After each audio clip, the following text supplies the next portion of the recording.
In a previous video, it was mentioned that a motor that needs service will make strange noises, will have excessive vibration, will slow down if it's not properly serviced. We're going to do a quick examination of a motor that may need service. And I say may need service because I haven't opened this motor up yet, but I can already tell just by putting a gear on it and turning it. This is geared for turbo. It is very easy to spin this way, but I want you to just listen to this motor as it turns. It almost sounds like it's snoring. It's making so much excessive noise.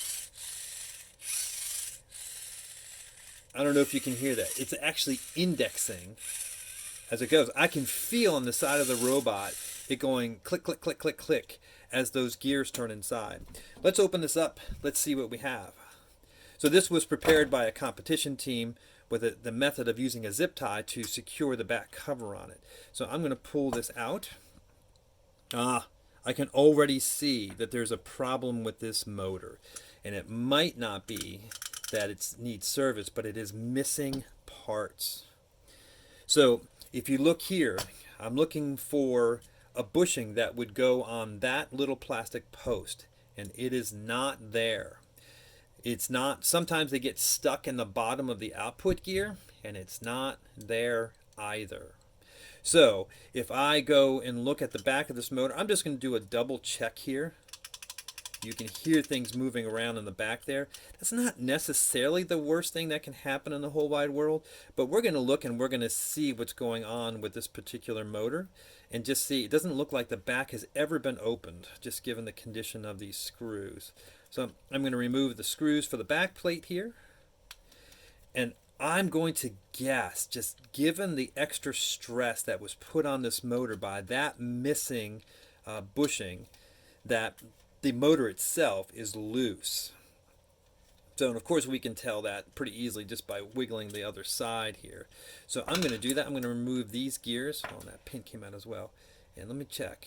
Oh, that motor seems to be fairly solidly in there. I'm going to turn these screws anyway. Oh yeah. So quarter turn, and now that motor is in there solid again. So these were in fact starting to work themselves loose. That's more than a quarter turn. So I'm just torquing them down so that they are in there nice and tight. It appears to be fairly clean. Like, I don't see that there's lots of debris down inside the case anywhere. So this was a motor that was probably not prepped with grease, with lube, but you can see that the case, there was some debris down inside that case that needed to be cleared out, and that's all because that bushing was missing and this gear was rubbing inside the case. So I'm going to go ahead and finish servicing this, and when we're done I'll take another video so that you can hear what that sounds like. First I need to find myself one of those bushings there for the bottom. Alright, so I have taken the bushing out of, sorry about that, I've taken the bushing out of the old motor and put it into the new motor. By the way, this is one of the reasons why we want to keep old broken motors around, is because they have parts in them that are particularly valuable, including the screws for the cases and including those bushings and the pins that hold the gears in place. All of those are particularly valuable to us. Now I'm going to finish setting this up. This needs to be, the gears need to be cleaned up here. So we're going to take just a minute to do that. In this case, that looks pretty clean. You just see that's the old gear, and you can see the old gear, the old output gear and the new output gear are different sizes. The new output gear is smaller. The teeth are not clean, so I'm going to make sure that they get cleaned off here. Cool. And now we're going to set that aside and let that get cleaned up. I'm going to do the same thing with the matching transfer gear here. We're just going to clean that up. One word, you'll see that there's a pair of needle nose pliers now here. That was used to remove that bushing from the motor.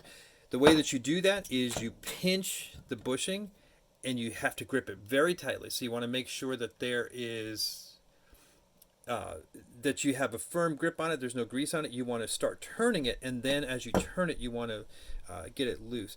I'm now in a spot where I can lube up my gear there. I'm going to need to get this lubed up. Put that on there. Put a drop on there too. Good. And then slide that down and in. Good. Then I want to slide that into place. And I want to I'm just finished reassembling this, and then we'll test it out. So, oh, I forgot one thing. I didn't lube up that bushing.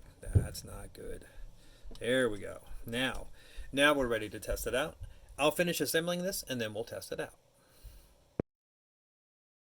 Here's the reassembled motor, properly cleaned and lubed up and prepared. Now with that bushing.